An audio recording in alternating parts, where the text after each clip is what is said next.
Amid the rumors about her early breakup with Sian Lim, Kim Chu is often teased about the status of her love life on its showtime. Kim Chu was asked when was the last time she told her ex, "I wish you the best." Kim Chu hopes the best for her ex.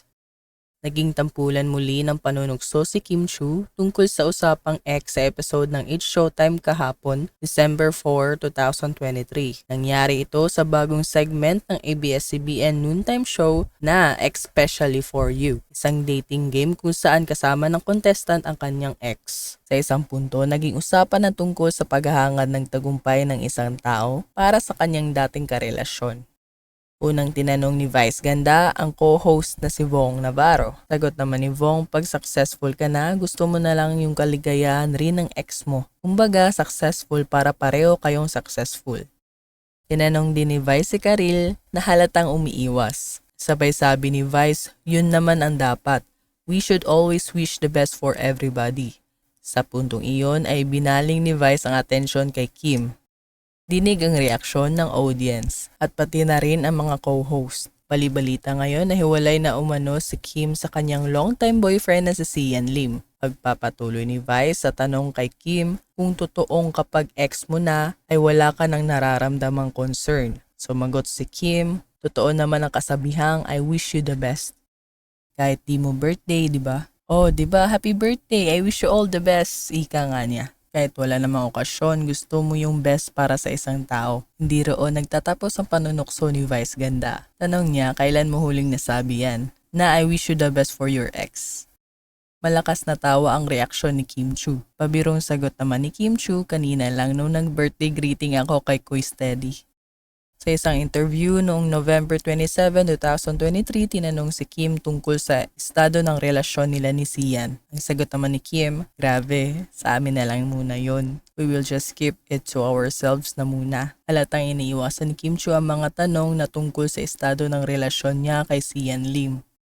Na-interview rin siya ukol kay Sian Lim noong October 31, 2023 sa presscon ng limited series niyang Linlang. Maiksi man ang sagot ay nakapagkomento pa rin siya ukol kay Sian. Sinabi naman ni Kim na okay naman sila ni Sian at umuon naman siya nang tinanong kung very strong pa din ba yung relasyon nila. Napansin kasi ng mapamatyag ng mga netizens na walang masyadong post sina Sian at Kim na magkasama sila lately. Noong mga nakaraang buwan ay may mga biyahe sa loob at labas ng bansa si Kim na wala naman si Sian. Recently, maraming beses na naging tampulan ng panunukso si Kim ng kanyang fellow It's Showtime hosts tungkol sa kanyang love life. Noong November 2, 2023, tinukso si Kim ni Vice at tinanong kung sino ang nagpapangiti sa kanya. Nabanggit pa ni Kim noon na isa na rito si Sian Lim.